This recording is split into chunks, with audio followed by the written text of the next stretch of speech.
Okay, good morning. I am going to show how I make an easy hollandaise sauce. I found this online and it is so easy and it works every time. So I use my Instapot because I use that to as like a double boiler to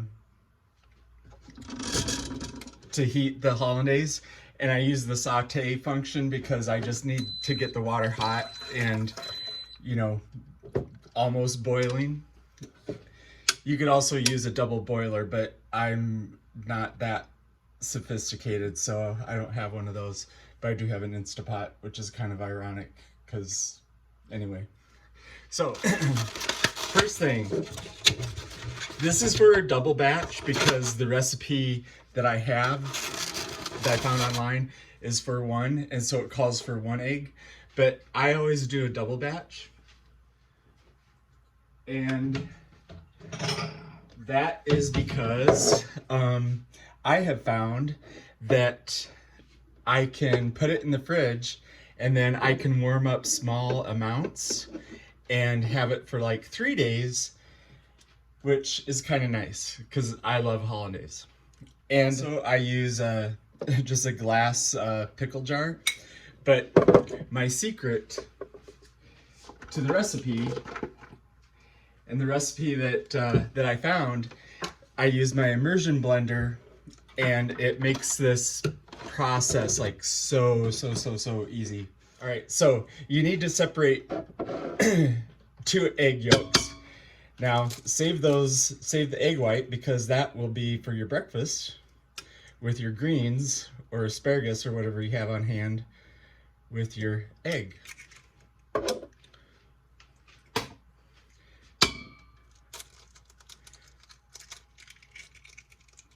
So, not doing the greatest job on cracking my eggs. They're such a thin shell.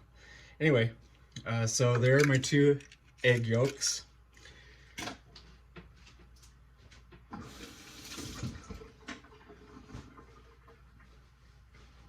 Now, next, you need, for a double batch, it's a little under 2 tablespoons water and 4 tablespoons lemon juice. Lemon juice, I just buy it like this.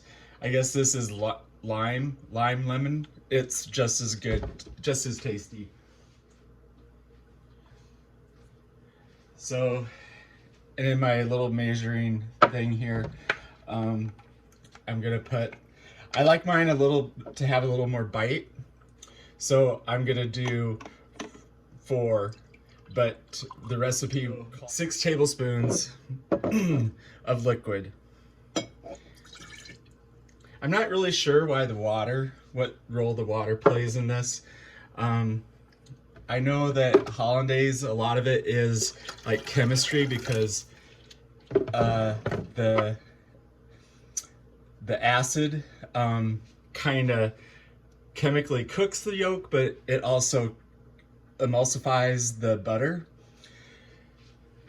and then the yolk, I think, thickens it all. So however that chemistry works, it works. My immersion blender's ready to go.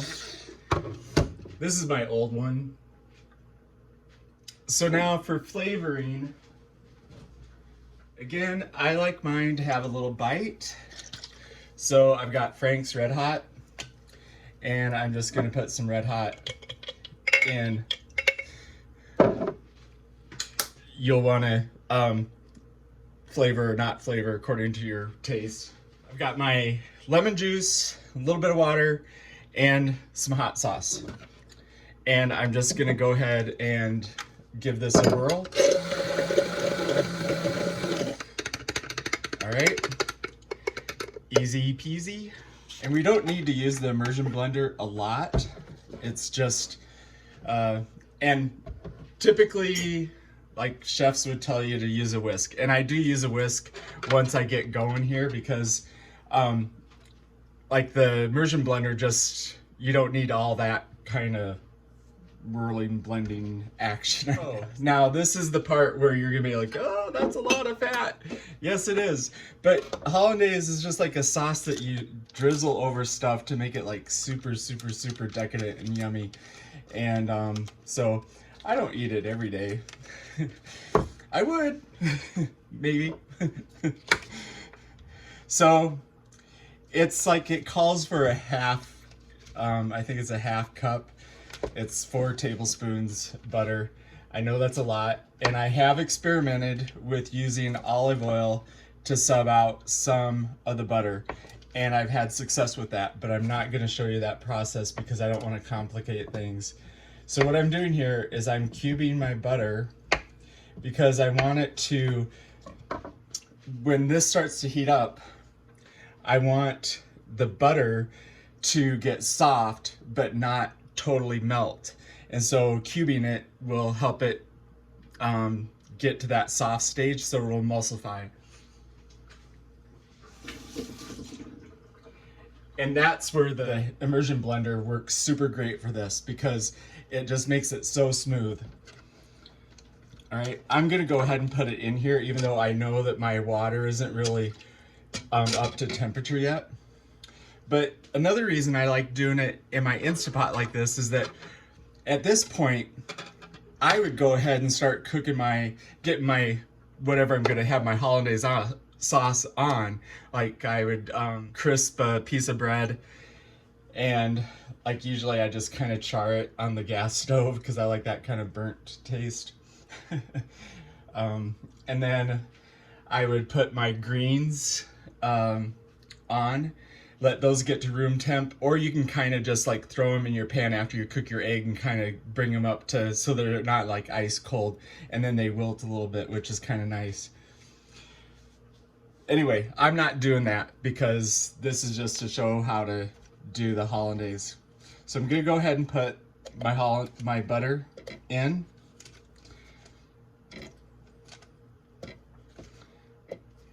Yes, it's a lot of butter. And I don't care, because first they say butter is bad for you, then it's like, oh, don't use margarine, oh, who knows?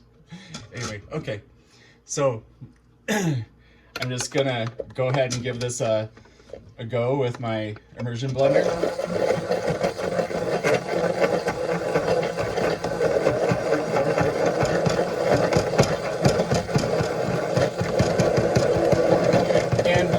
This does make it kind of foamy at first, which isn't super ideal, but it's okay because it all works out in the end. Trust me. Okay, so now you can kind of maybe see it's pretty runny, you know? But like I said, at this point, I would start cooking my my egg, and get my, you know, other stuff ready to go. I would get I'd get my cold press ready. Perfect. Oh, and that's newly brewed cold press. That's always the best because it's nice and strong. So now I switch to my whisk, because you need to keep this kind of stirring because it's going to thicken, and you want it to heat evenly. So that's what the whisk does. But, you know, again, with doing it in the Instapot like this, it makes it so super easy, because like I'll be cooking my egg and I can just turn around like, okay, whisk, whisk, whisk. And, you know, I don't have to like keep an eye on it like you would in a double boiler. Like in a double boiler, let's do this. Plate. Some asparagus in the fridge. So I know this is a little unorthodox, but I'm just gonna blanch the asparagus in with the water for the Instapot. I was at my parents' this last weekend, and my mom sent me some tomatoes. So I'm gonna go ahead and clean up this tomato. You can see, maybe, I don't know, I can't really see my camera too well. I don't really know if this filming this way, if it's working or not, so we'll find out. Anyway, also then my tomato can kind of get up to temperature. For my hollandaise to be, you know, warm, ideally, you know, it should be warm to hot, because if it's like super fresh and they bring it out to your table right away, it should be at least warm.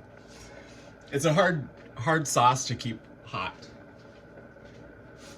So what I'll do is I'm just gonna assemble my 2 little tomato slices there to just kind of show like how you might use your hollandaise. I don't know what I did with my washcloth. That's kind of what happens with me cooking these days. So, give that a whirl. My asparagus is looking fine. My tomatoes ready to go. Super small kitchen apartment kitchen, whatever. And so I just recently added this work surface onto the end of one of the counters, so I actually kind of have some space to work, which is awesome, because I hate tiny kitchens. Just show like with a spoon here real quick. Let's move this out of the way, because at this point I am done with the immersion blender. Like that just is at the beginning stages. Sorry, my alarm is going off.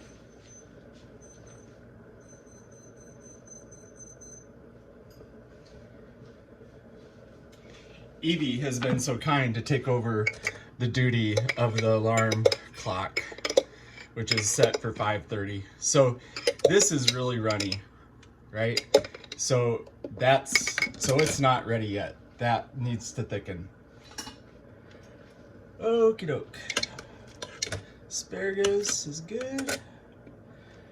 Probably gonna be a little mushy by the time my hollandaise gets thick, but it's like as a summer dish salad, you know. Then your hollandaise, it'd be fine if it was like coolish or even cold. Maybe not cold, room temp.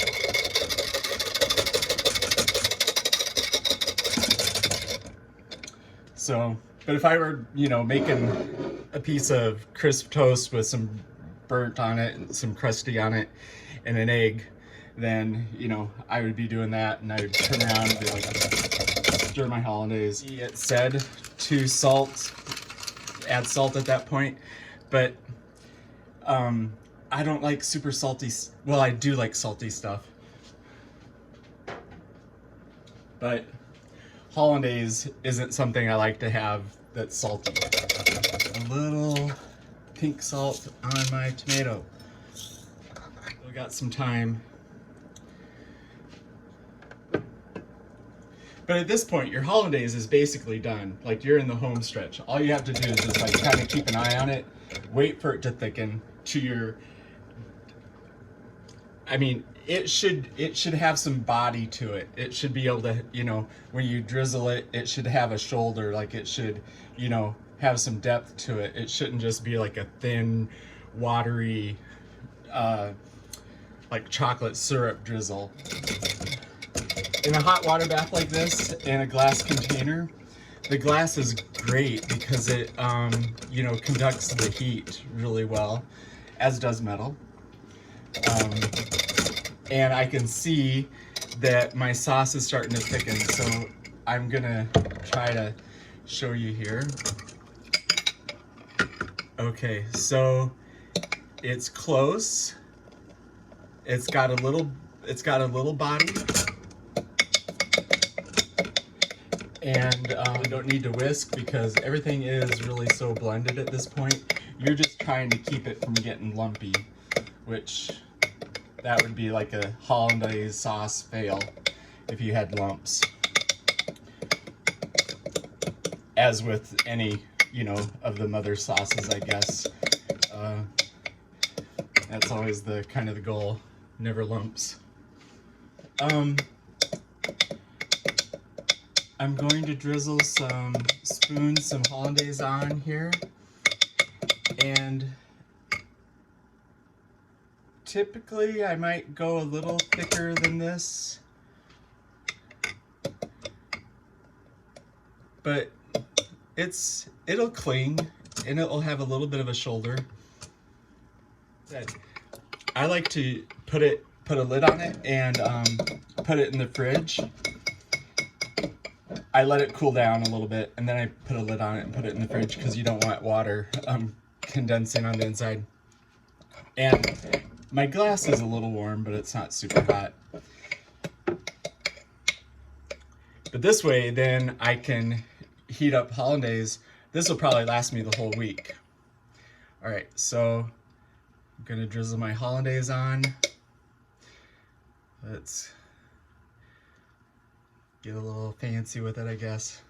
I don't know if that looks good or not. It doesn't really look so good, but oh well. So that is super easy, easy peasy hollandaise.